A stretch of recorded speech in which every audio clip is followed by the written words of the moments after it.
All right. So we're all familiar with all the protests that have broken out at certain college campuses, such as UC Berkeley, where recently Ann Coulter was not allowed to speak, or she canceled her speaking tour there due to threats of violence. And we've seen almost on a daily basis the Antifa versus the Trump supporters and the anarchists versus everyone. So, yeah, we're used to that. Well, I bring to you now someone who's upped the ante just a little bit. His name is Mitchell Adkins. Mitchell W. Adkins. He's a former student at the Transylvania University in Lexington, Kentucky. Now, what he did is very interesting.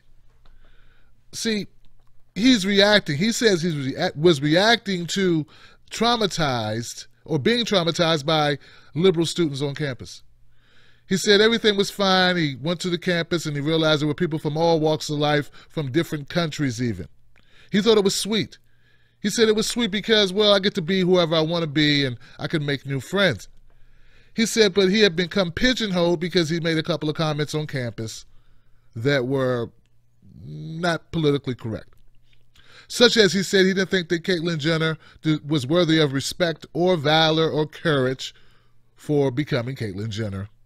And he said he also didn't agree with abortion. He was against pro-choice. And these issues made him become ostracized and disliked on campus. So if it would have just stopped there, I would feel like, wow, okay, I know where you're coming from, I guess, where no one likes to be the odd man out. No one wants to be ridiculed for their positions. These are just opinions of policies in our country. You're one person, you're entitled to your opinion. I'm my own person, I'm entitled to mine. So I can understand where he may feel upset or uncomfortable or may, feel, an outsider. But it's what Mr. Adkins did as a result of this feeling like an outsider. Mr. Adkins stormed onto the campus on Friday with a bag full of knives and machetes. And he went into a cafeteria and he dropped the bag on the table, and he said, today is the day of reckoning. The day of reckoning. First of all, that's corny as hell. Second of all, you must mean that you're some type of disciple from God, which is very spooky, very creepy.